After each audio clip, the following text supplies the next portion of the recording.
और fluorine chloride लिखते हो, this is absolutely wrong man. छोटा हेलोजन छोटा फॉर्मूला वाला एसिड देगा और बड़ा हेलोजन बड़ा फॉर्मूला वाला एसिड देगा। गाइस अब कहानी में ट्विस्ट है, क्योंकि क्लोरीन के 4 ऑक्सो एसिड्स होते हैं। Hello guys, once again you all are welcome to concept booster. तो गाइस आप हेलोजेंस को पढ़ो, ग्रुप 17 को पढ़ो और इंटर हेलोजन कंपाउंड्स को ना पढ़ो, ऐसा हो ही नहीं सकता। तो गाइस आप समझ चुके होंगे कि आज अपन बात करने जा रहे हैं ग्रुप 17 यानी कि हेलोजेंस की सबसे खूबसूरत और colourful compounds, that is inter halogen compounds. Guys इसकी अगर मैं इंपॉर्टेंस की बात करूं, यहाँ से अक्सर स्ट्रक्चर वाले क्वेश्चंस, लोन पेयर वाले क्वेश्चंस, हाइड्रोलिसिस वाले क्वेश्चंस या फिर कुछ अदर प्रॉपर्टीज से आसान क्वेश्चंस पूछे जाते हैं। और यहाँ से अक्सर जी एडवांस के अंदर पैसेज वाले क्वेश्चंस, टीजर टाइप वाले क्वेश्चंस पूछे जाते हैं। और हालांकि यहाँ से क्वेश्चन जेईई मेंस और नीट में भी पूछे गए हैं और क्लास 12 बोर्ड्स में तो ये पूछा ही जाता है। तो गाइज आइए रेस्पेक्ट के साथ स्टार्ट करते हैं इस टॉपिक को। Let's start. गाइस स्टार्ट करने से पहले मेक श्योर कि आपको हाइब्रिडाइजेशन कैसे फाइंड आउट करना है ये पता हो। गाइस अगर आपको नहीं पता, मैंने एक एक्सक्लूसिव वीडियो दी है, एक ट्रिक दी है कि हाइब्रिडाइजेशन को कैसे फाइंड आउट किया जाता है विद इन सेकेंड्स। मैं लिंक दे रहा हूं डिस्क्रिप्शन में, पहले उसको देखें फिर आके इसको देखें, क्योंकि गाइस इसके अंदर हम उसी ट्रिक का यूज करते हुए हाइब्रिडाइजेशन को फाइंड आउट करेंगे। ओके तो गाइस इस टॉपिक की मैं आपको एक बेसिक सॉलिड कॉन्सेप्ट के साथ कुछ एक्सक्लूसिव ट्रिक्स भी दूंगा जो आपको काफी पसंद आएगा, एंड तक बने रहना। ओके तो हम बात कर रहे हैं इंटर हेलोजन कंपाउंड्स की। तो गाइस ये होते क्या है, अब देखो, when two different halogens react with each other, combine with each other to form some new compounds, then the resulting compounds are called interhalogen compounds। मतलब कि जब दो different halogens आपस में interact करते हैं, react करते हैं और कुछ नए कंपाउंड्स बनाते हैं, तो बनने वाले कंपाउंड्स को क्या बोला जाता है? Interhalogen compounds. तो गाइस अब इनकी खास बात ये है, इनकी यूनिक प्रॉपर्टी ये है कि इन इंटर हैलोजेंस के प्रॉपर्टीज अपने पैरेंट हैलोजेंस के कंपैरिजन में कई मायने में अलग होती है। जैसे कि मान लो मैंने क्लोरीन एक हैलोजन, इसको फ्लोरीन एक दूसरे हैलोजन के साथ इंटरमिक्स किया। अब देखो ये क्लोरीन जो होता है ये एक ग्रीनिश येलो कलर का गैस होता है, ये एक ग्रीनिश येलो कलर का होता है, और ये जो होता है ये एक येलो कलर का गैस होता है। मान लो मैंने इसको मिला के एक कंपाउंड बनाया ClF3, इनको क्या बोला जाएगा? Inter halogens compound. और गाइस ये जो होता है ये एक कलरलेस गैस होता है, मतलब देख रहे हो इसके प्रॉपर्टीज, मतलब इसके पैरेंट हैलोजेंस के प्रॉपर्टीज से अलग है। ठीक ओके तो जो इंटर हैलोजन कंपाउंड्स होते हैं इनका जो जनरल फॉर्मूला होता है वो होता है X'(N). ठीक, वेयर X क्या है? X is a halogen and X is your central atom, और X' या फिर X' क्या है? ये भी एक हैलोजन ही है, लेकिन this is your bonding atom या फिर साइड एटम। ठीक, अब देखो ये जो सेंट्रल एटम ये क्या क्या हो सकता है? अब देखो ये क्लोरीन हो सकता है, ब्रोमीन हो सकता है, आयोडीन हो सकता है, लेकिन फ्लोरीन नहीं हो सकता। बात करेंगे इस पे। जो बॉन्डिंग एटम है ये क्या क्या हो सकते हैं? ये फ्लोरीन हो सकता है, या आपका क्लोरीन हो सकता है, ब्रोमीन हो सकता है, लेकिन आयोडीन नहीं हो सकता। बात करेंगे इस पे। अब ये जो N है, N की वैल्यू 1 हो सकता है, 3 हो सकता है, 5 हो सकता है, 7 हो सकता है, लेकिन 2, 4, 6 नहीं हो सकते। सब पे बात करेंगे। ठीक, अब देखो सेंट्रल एटम, पहले बात करते हैं सेंट्रल एटम की कि ये सेंट्रल एटम फ्लोरीन क्यों नहीं हो सकता। अब देखो एक मॉलिक्यूल के अंदर सेंट्रल एटम का जो पोजीशन होता है वो बड़ा इज्जतदार पोजीशन होता है, वो बड़ा रेस्पेक्टिव पोजीशन होता है, मतलब आप किसी को भी उठा के सेंट्रल एटम नहीं बना सकते। अब देखो सेंट्रल एटम होने के लिए कुछ कंडीशंस होते हैं। क्या कंडीशन? पहला कंडीशन ये है कि सेंट्रल एटम का जो साइज हो that should be larger than the bonding atoms, मतलब उसका साइज साइड एटम के साइज से बड़ा होना चाहिए। लेकिन गाइस अगर मैं देखता हूँ सारे हेलोजेंस को, फ्लोरीन, क्लोरीन, ब्रोमीन, आयोडीन, आपको बढ़िया से पता है कि नीचे जाने पर साइज बढ़ता है, तो फ्लोरीन का साइज जो होता है it is having the smallest size among all the halogens, तो obviously ये सेंट्रल एटम नहीं हो सकता। अब दूसरा कंडीशन ये है कि सेंट्रल एटम की electronegativity it should be less than the side atoms. लेकिन अगर मैं फ्लोरीन को देखता हूं तो fluorine is having the highest electronegativity among all the halogens, तो ऑब्वियसली ये सेंट्रल एटम आपका नहीं हो सकता। ठीक, तो ये देखते हैं कि बॉन्डिंग एटम मतलब साइड एटम आयोडीन क्यों नहीं हो सकता। अब देखो, अब साइड एटम होने के लिए भी कुछ कंडीशंस होते हैं। वो कंडीशन ये है कि जो बॉन्डिंग एटम मतलब जो साइड एटम का size it should be smaller than that of the central atom. अब देखें, अब मैं आयोडीन को अगर देखूं तो आयोडीन का साइज इनमें से सबसे लार्जेस्ट है, तो मतलब कि इसको आप साइड में नहीं रख सकते क्योंकि साइड एटम का साइज सेंट्रल एटम से छोटा होना चाहिए। अब दूसरा कंडीशन ये है कि जो बॉन्डिंग एटम की जो इलेक्ट्रोनेगेटिविटी हो that should be greater than the central atom. Side atom की इलेक्ट्रोनेगेटिविटी सेंट्रल एटम से ज्यादा होना चाहिए। अब मैं आयोडीन को अगर देखूं this is having the least electronegativity, तो मतलब कि आयोडीन को तुम बॉन्डिंग एटम नहीं बना सकते। ठीक, ओके, तो अब ये बात करते हैं कि यहाँ जो n है, जो n की वैल्यू है वो 1357 ही क्यों, मतलब 246 क्यों नहीं हो सकता।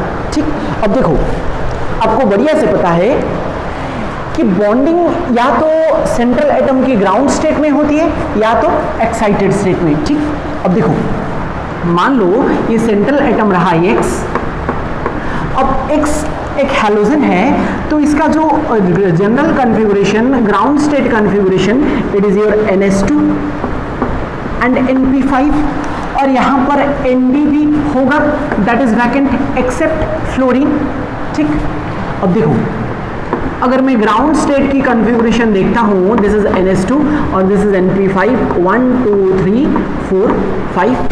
अब देखो, मान लो अगर ग्राउंड स्टेट में बॉन्डिंग होती है, आप क्लियर देख पा रहे हो ग्राउंड स्टेट में there is only one unpaired electron, मतलब कि यहाँ पर सिर्फ एक ही एलोजेन बाइंड कर सकता है। ठीक, अगर देखो, मान लीजिए इसको अपन एक्साइट करवाते हैं, दिस इज वैकेंट, मान लीजिए इसको अपन एक्साइट करते हैं तो इसका जो एक्साइटेड स्टेट होगा one electron from here will be promoted to here, तो इसका जो कॉन्फ़िगरेशन होगा वो कुछ ऐसा होगा NS2 NP में यहां 2 इलेक्ट्रॉन, यहां बचा 1, यहां बचा 1 और यहां का 1 इलेक्ट्रॉन यहां पर हमने प्रोमोट करवा दी। तो अगर अपन फर्स्ट एक्साइटेड स्टेट की बात करते हैं, आप क्लियर देख पा रहे हो देयर आर 3 अनपेयर्ड इलेक्ट्रॉन्स, मतलब कि ये 3 हैलोजेंस के साथ कनेक्ट हो सकता है। ठीक, अगर इसकी सेकेंड एक्साइटेड स्टेट की बात करते हैं, मतलब एक बार और इसको एक्साइट कर दिया जाए, मतलब यहाँ से एक और इलेक्ट्रॉन को अगर मैं यहाँ पर प्रमोट कर दूँ तो ये कुछ ऐसा बनेगा NS2 यहाँ पे 1, यहाँ पे 1, यहाँ भी 1, यहाँ भी 1 और इस वाले इलेक्ट्रॉन को हमने इधर प्रमोट करवा दिया। तो अगर सेकेंड एक्साइटेड स्टेट की बात करते हैं तो आप क्लियर देख पा रहे हो कि यहाँ पर देयर आर 1 2 3 4 5 अनपेयर्ड इलेक्ट्रॉन्स, मतलब अगर सेकेंड एक्साइटेड स्टेट में बॉन्डिंग होती है तो this can connect with, this can bind with 5 halogen atoms. ठीक, अब देखो, अगर अपन तीसरे एक्साइटेड स्टेट की बात करते हैं, थर्ड एक्साइटेड स्टेट की, अगर मैं यहाँ से एक और इलेक्ट्रॉन को यहाँ पर प्रमोट कर दूँ तो सीन कुछ ऐसा होगा, यहाँ पर एक सिंगल इलेक्ट्रॉन, यहाँ भी 1 1 1 और यहाँ पर 1 2 3 4 5। ओके, तो 1 1 1, तो यहाँ भी आप क्लियर देख पा रहे हो कि देयर आर 7 अनपेयर्ड इलेक्ट्रॉन्स, मतलब कि अगर थर्ड एक्साइटेड स्टेट में बॉन्डिंग होती है तो जो सेंट्रल एटम है ये 7 हैलोजेंस के साथ कनेक्ट हो सकता है। ठीक, अब देखो, अब यहाँ पर आप क्लियर देख पा रहे हो हर एक कंडीशन में या तो ग्राउंड स्टेट की बात करो या फिर आप किसी भी एक्साइटेड स्टेट की बात करो, हर एक स्टेट में this central halogen is having either 1 unpaired electron और 3 अनपेयर्ड इलेक्ट्रॉन्स और 5 और 7। तो मतलब कि जाहिर सी बात है in none of the excited states या फिर ground state of the halogen it is having 2, 4, 6 valence electrons. मतलब किसी भी स्टेट में आप ये नहीं पाओगे जबकि इसके पास 2, 4 या फिर 6 अनपेयर्ड इलेक्ट्रॉन्स होंगे, ऐसा नहीं मिलेगा। अगर नहीं है तो n की वैल्यू भी 2, 4, 6 नहीं हो सकता। मतलब कि n की वैल्यू जो है या तो 1 या तो 3 या तो 5 या तो 7 होगा। ठीक, ओके, तो मतलब ये है। अब देखो एक और चीज आप यहां पर नोट करें कि जो x है और जो x डैश है, इन दोनों के बीच साइज डिफरेंस जितना ज्यादा होगा, नंबर ऑफ बॉन्डिंग एटम्स पर सेंट्रल एटम उतना ज्यादा होगा। Again I am repeating, as the size difference between x and the x dash increases, the number of bonding atoms per central atom increases। क्या मतलब है इसका? इसका मतलब ये है, अब देखो आप क्लियर देख पा रहे हो, अगर मैं सारे हेलोजेंस को देखूं, साइज का जो सबसे ज्यादा डिफरेंस है वो किसके किसके बीच में है? फ्लोरीन के बीच और फ्लोरीन और आयोडीन के बीच, बिकॉज इसका साइज सबसे छोटा और इसका साइज सबसे बड़ा। मतलब फ्लोरीन और आयोडीन के बीच साइज का डिफरेंस सबसे मैक्सिमम है। और गाइज इसीलिए अगर मैं इन दोनों को कंबाइन करता हूं, जो कंपाउंड मिलेगा वो मिलेगा ये IF7। क्यों?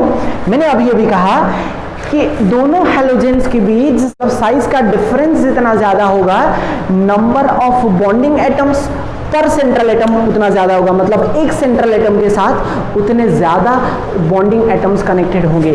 तो कहने का मतलब यह है कि सेंट्रल एटम का साइज जितना बड़ा होगा और बॉन्डिंग एटम का साइज जितना छोटा होगा, एक बड़ा सा सेंट्रल एटम उतने ज्यादा छोटे छोटे बॉन्डिंग एटम्स को अपने साथ कनेक्ट कर सकता है। ठीक, तो ये पूछा जाने वाला एक क्वेश्चन है कि IF7 exists whereas ClF7 does not exist। क्यों? रीजन ये है क्योंकि क्लोरीन का साइज इतना ज्यादा नहीं है कि वो 7 फ्लोरीन एटम्स को अपने साथ कनेक्ट कर सके। ठीक, लेकिन आयोडीन का साइज सफिशिएंटली लार्ज होता है ताकि वो 7 फ्लोरीन एटम्स को अपने ऊपर कनेक्ट कर सके। ठीक, आई होप यहां तक आपको क्लियर हुआ होगा। तो गाइज यहां तक हमने क्या देखा? हमने ये देखा कि जो इंटर हैलोजेंस होते हैं उनका जनरल फॉर्मूला होता है X-N, where X is the central atom and X is the halogen having lower electronegativity and larger size। मतलब कि X का साइज X डैश से बड़ा है और X की इलेक्ट्रोनेगेटिविटी X डैश से कम है। तो मतलब और N की वैल्यू 1, 3, 5, 7 हो सकता है। जैसे कि X डैश हो सकता है, X डैश 3 हो सकता है, X डैश 5 हो सकता है, X डैश 7 हो सकता है। अगर इसकी एग्जांपल की बात करी जाए, आपके पास ClF हो सकता है। क्या नाम होता है इसका? This is fluorine chloride. Guys अगर आप इसको FCl लिखते हो और फ्लोरीन क्लोराइड लिखते हो, this is absolutely wrong man. ये फ्लोरीन क्लोराइड नहीं है, दिस इज क्लोरीन फ्लोराइड। मैं आपको बता दूं, जब भी आप किसी का मॉलिक्यूलर फॉर्मूला लिखते हो, the elements are written in the increasing order of their electronegativity. अब देखो, जब आप सोडियम क्लोराइड लिखते हो आप NaCl ना लिखते हो, थोड़ी आप ClNa लिखते हो। क्यों? क्योंकि क्लोरीन की इलेक्ट्रोनेगेटिविटी ज्यादा है तो ये बाद में आएगा। तो क्योंकि फ्लोरीन की इलेक्ट्रोनेगेटिविटी क्लोरीन से ज्यादा है, ये बाद में आएगा। मतलब this is ClF, chlorine fluoride, this is not fluorine chloride. इसको गाइस ध्यान रखना। ठीक, और देखो, और आपका BrF हो सकता है, ICl हो सकता है। अगर इसकी एग्जांपल में देखूं, ClF3 हो सकता है, BrF3 हो सकता है, ICl3 हो सकता है। अगर इसकी एग्जांपल में देखूं BrF5 हो सकता है, ICl5 हो सकता है। अगर इसका एग्जांपल में देखूं this is having only example that is IF7। Reason मैंने आपको बता दिया, ठीक। तो आई होप यहां तक आपको क्लियरली समझ में आया होगा। तो बात करते हैं इनके प्रिपरेशन की। अब देखो, अगर मैं प्रिपरेशन की बात करूं, अब देखो इंटर हैलोजेंस को बनाने के लिए आपको कोई ज़्यादा कुछ तकलीफ उठाने की ज़रूरत नहीं है। क्यों? क्योंकि इनको बनाना काफ़ी आसान होता है। Because these inter halogens can be prepared by direct combination of halogens. मतलब ये जिनको जिनको आपको रिएक्ट करवाना है उनको आप डायरेक्टली मिक्स कर दें और आपका कंपाउंड बन जाएगा। लेकिन गाइस जैसे जैसे आप रिएक्शन की कंडीशंस चेंज करते जाओगे प्रोडक्ट भी आपका चेंज होता जाएगा। जैसे कि अगर मैं बात करूं, अब देखो अगर मैं Cl2 और F2 इन दोनों को मिला दूं तो बनने वाला ये होगा कि ClF3 और सॉरी ये मिलेगा आपका ClF। अगर प्रोवाइडेड दैट अगर यहाँ पर आप दोनों को 1:1 रेशियो में मिलाते हो तो दोनों का इक्वल अमाउंट लेते हो तो। और गाइस यहाँ पर आपको टेम्परेचर 437 केल्विन मेंटेन करना पड़ेगा, ठीक।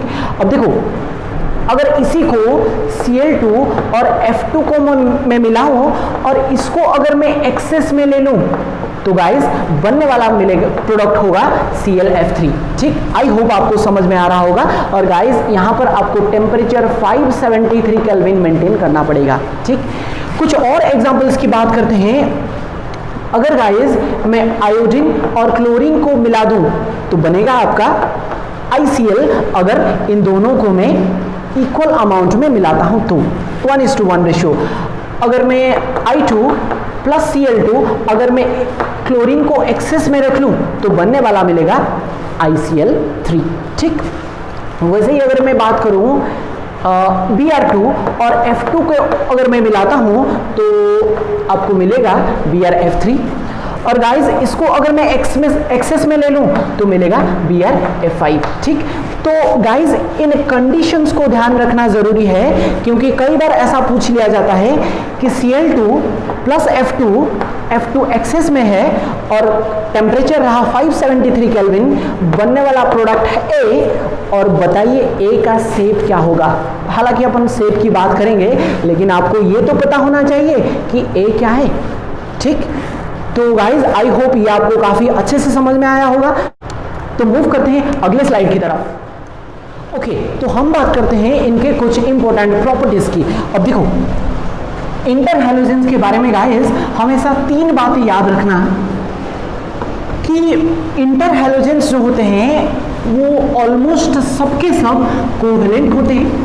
कोवेलेंट होते हैं मतलब कि इनके अंदर कोवेलेंट कैरेक्टर ज्यादा होता है एंड जितने भी कोवेलेंट मतलब जितने भी इंटर हैलोजेंस है सबके सब डायमैग्नेटिक होते हैं। कैसे होते हैं? डायमैग्नेटिक होते हैं guys. This is very very very very important. सबके सब इंटर हैलोजेंस डायमैग्नेटिक होते हैं गाइस। पॉइंट नंबर 2, जो इंटर हैलोजन कंपाउंड्स होते हैं इनके फिजिकल प्रॉपर्टीज उनके पेरेंट हैलोजेंस के इंटरमीडिएट में लाई करते हैं। क्या मतलब है इसका? इसका मतलब ये है, मान लीजिए X2 एक हैलोजन है, X' एक हैलोजन है, इन दोनों को मिला के तुमने कुछ इंटर हैलोजन बनाया X'।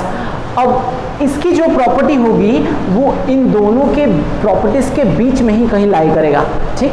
मतलब इनके फिजिकल प्रॉपर्टीज जो होते हैं they are intermediate between their parent halogens, ठीक। And point number 3 guys, this is again very very important. Interhalogens compounds जो होते हैं X', इनकी रिएक्टिविटी ज्यादा होता है किसके कंपैरिजन में? इनके पेरेंट हैलोजन के कंपैरिजन में, मतलब X2 के कंपैरिजन में और X'2 के कंपैरिजन में guys. This is very very very very important, ठीक। इसको अब इसका रीजन क्या है इसको एक एग्जांपल लेके समझते हैं। अब देखो, मान लो I2 है और Cl2 है, इन दोनों को हमने मिलाया और बनाया ICl, ठीक। अब देखो इसके अंदर क्या था, इसमें था आयोडीन आयोडीन का बॉन्ड, इसके अंदर था ClCl का बॉन्ड और इसके अंदर है ICl का बॉन्ड। अब गाइस आप सोचे और मेरे को बताएं कि जो ICl का बॉन्ड है क्या ये इन दोनों से स्ट्रांग है या फिर वीक। मैं आपको बताता हूं कि जो ICl का बॉन्ड है this is weaker then II and ClCl bond. अब देखो सीधी सी बात है, जब यहां पर बॉन्डिंग हो रही है मतलब दो आयोडीन एटम्स के बीच में, मतलब यहां पर दो आइडेंटिकल एटम्स के बीच में बॉन्डिंग हो रही है, तो क्योंकि इन दोनों का साइज कंपेरेबल है, क्योंकि इन दोनों का साइज कंपेरेबल है तो इनके बीच में बॉन्डिंग इफेक्टिव होगा, मतलब जो ओवरलैपिंग होगा दैट विल बी इफेक्टिव। क्योंकि लेकिन गाइस यहां पर क्योंकि पहला है आयोडीन, दूसरा है क्लोरीन, इन दोनों का साइज क्योंकि कंपेरेबल नहीं है, मतलब साइज में डिफरेंस है, तो इन दोनों के बीच में होने वाला ओवरलैपिंग उतना ज्यादा इफेक्टिव नहीं होगा, क्योंकि like minded people make friends. समझ रहे हो? ओके, तो कहने का मतलब ये है कि जो ICl का बॉन्ड है that is weaker then II and ClCl bond. ठीक, क्यों? क्योंकि इनके बीच में साइज का डिफरेंस है, ओवरलैपिंग उतना इफेक्टिव नहीं होगा, क्योंकि साइज आइडेंटिकल है, इनके बीच में ओवरलैपिंग इफेक्टिव होगा। तो कहने का मतलब यह है जो इंटर हैलोजेंस होते हैं वो पैरेंट हैलोजन के कंपैरिजन में ज्यादा रिएक्टिव होते हैं, वो इसलिए क्योंकि यहां पर पाए जाने वाले X और X डास का बॉन्ड जो होता है दैट इज वीकर देन यहां पर पाए जाने वाला XX बॉन्ड। ठीक, हाँ, एक्सेप्ट F2 फ्लोरीन फ्लोरीन, क्योंकि गाइस फ्लोरीन फ्लोरीन का बॉन्ड आपको पता है दिस इज वीकर। क्यों? क्योंकि यहां पर जो लोन पेयर्स होते हैं इनके बीच में डिस्टेंस काफी कम होता है और इंटर इलेक्ट्रॉनिक रिपल्शन काफी ज्यादा होता है। तो मतलब यह है कि इंटर हैलोजेंस में XX does bond is weaker then XX bond, क्योंकि ये बॉन्ड्स वीक है, इनको तोड़ना आसान है, तो मतलब ये ज्यादा रिएक्टिव होंगे। ठीक, अब देखो एक और चीज आप काइंडली यहां पर नोट करें, मैंने आपको अभी अभी बताया कि इंटर हैलोजेंस के फिजिकल प्रॉपर्टीज अपने पैरेंट हैलोजेंस के इंटरमीडिएट में लाई करते हैं, लेकिन गाइस एक और चीज आप नोट करें, इंटर हैलोजेंस के जो melting point and boiling points होते हैं they are higher than that expected, मतलब जितना अपने को एक्सपेक्टेड होता है उससे कई ज्यादा होता है। क्यों? क्योंकि गाइस देखो रीजन बिल्कुल क्लियर है, जब आप डिफरेंट हैलोजेंस के बीच में बॉन्डिंग होगी XX डस, इन दोनों के बीच एक इलेक्ट्रोनेगेटिविटी का डिफरेंस होगा।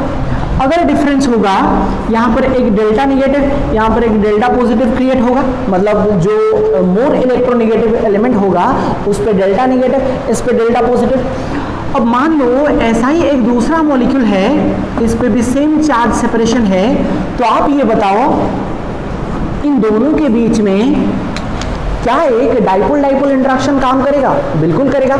अगर डाइपोल डाइपोल इंटरेक्शन काम करेगा तो molecules will be closer to each other, मतलब मॉलिक्यूल्स आपस में चिपके हुए होंगे, तो इनको तोड़ना थोड़ा सा मुश्किल होगा और इसीलिए इनको मतलब इनको बॉईल करना और मेल्ट करना थोड़ा सा डिफिकल्ट होगा, मतलब melting point boiling point high होगा। लेकिन जब आप प्योर हैलोजेंस की बात करो, this is X2, this is X2, इनके बीच में किसी भी तरह का चार्ज सेपरेशन नहीं है और इनके बीच में किसी भी तरह का चार्ज सेपरेशन नहीं है, तो इन दोनों मॉलिक्यूल्स के बीच किसी भी तरह का डाइपोल डाइपोल इंटरेक्शन काम नहीं करेगा, जिसके वजह से इनके बीच में इंटरेक्शन वीक होगा, तो मतलब इनका बॉइलिंग पॉइंट मेल्टिंग पॉइंट कम होगा।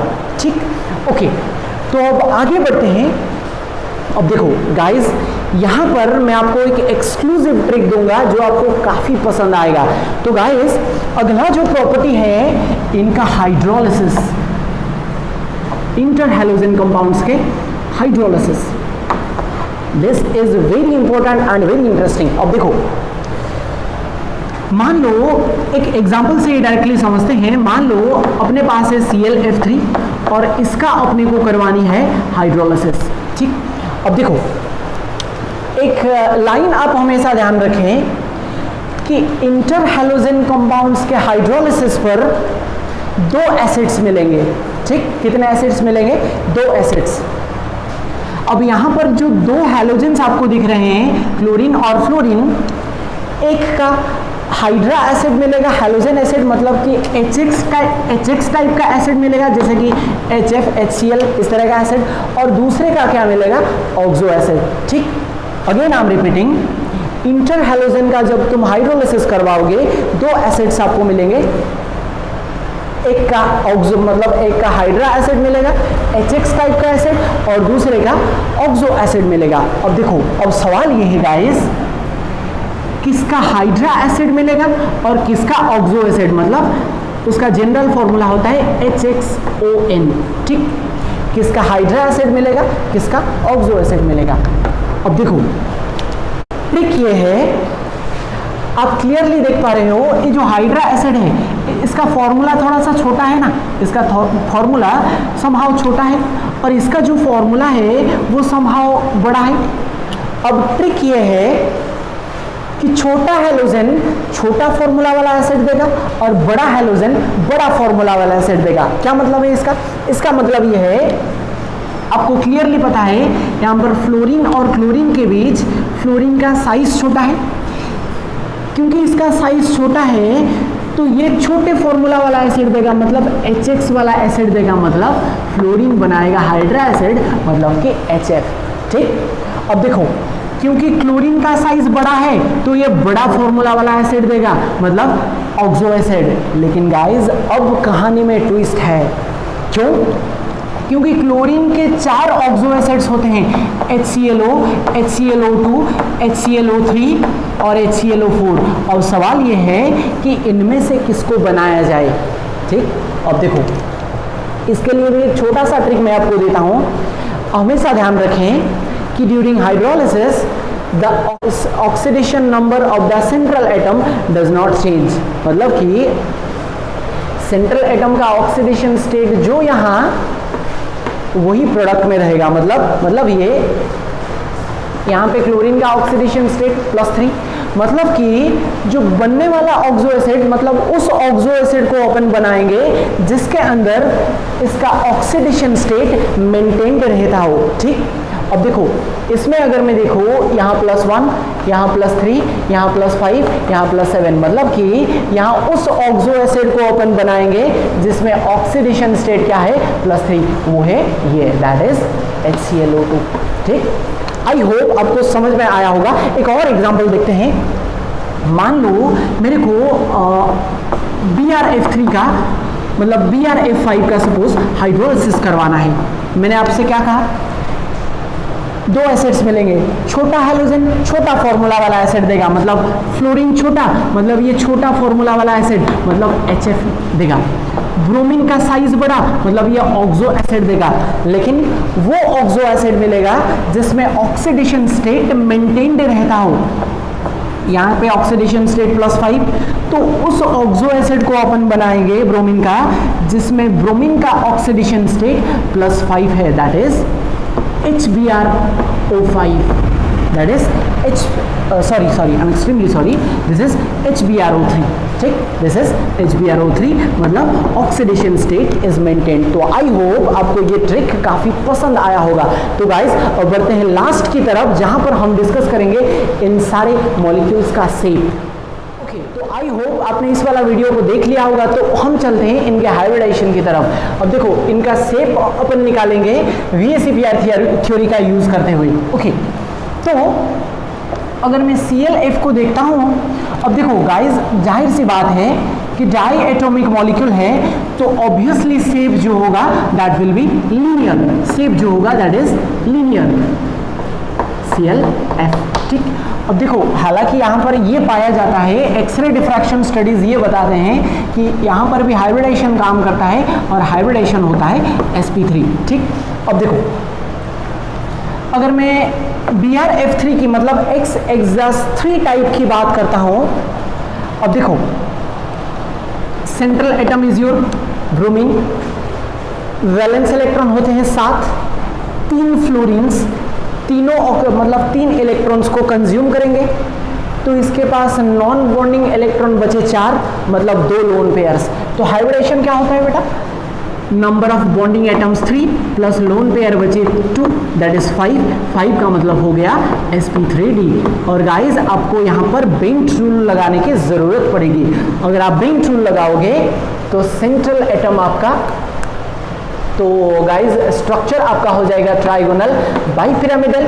लेकिन अगर आप शेप की बात करो, central atom will be your bromine, lone pairs prefer to occupy the equatorial positions, मतलब कि यहाँ पर जो 3 इक्वेटोरियल पोजीशंस है उनमें से 2 equatorial positions will be occupied by the 2 lone pairs, और जो तीसरा इक्वेटोरियल पोजीशन है that will B occupied by a fluorine, और दोनों axial positions will be occupied by fluorine.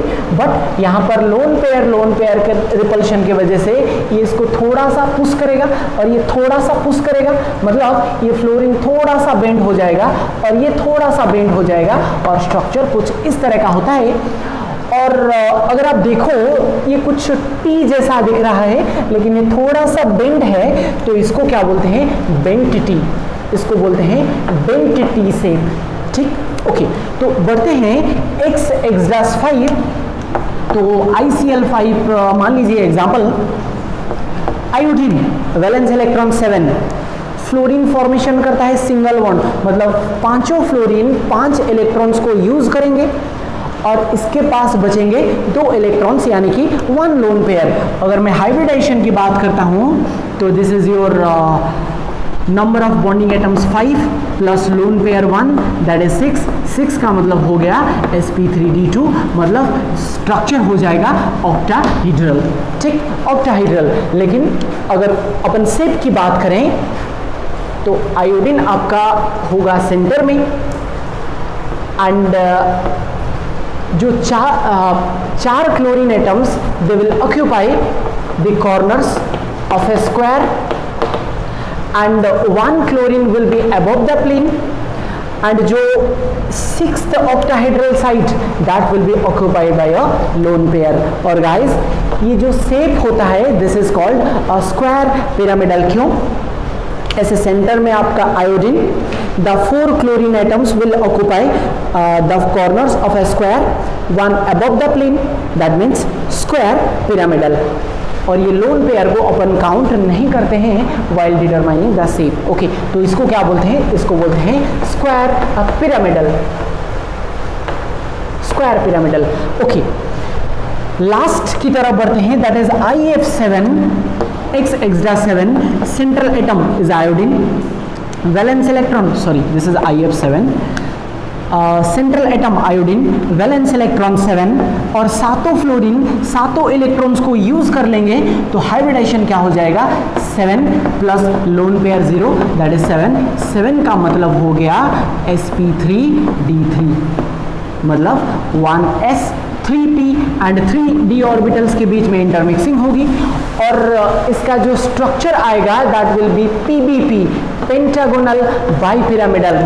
मतलब ये सेंटर में this is your iodine, and जो fluorine atoms they will be occupy position somehow like this, 5 corners of a pentagon, 1 1 1 1 1, मतलब ये पांचों fluorine एक ही प्लेन में लाई करेंगे, 1 fluorine above the plane and 1 fluorine below the plane. Guys इसको अपन क्या बोलते हैं, इसको बोलते हैं पेंटागोनल बाइपिरामिडल। ओके, तो इंटर हैलोजन से रिलेटेड सारी बातें मैंने आपको बता दी। तो गाइज आई होप ये आपको काफ़ी पसंद आया होगा।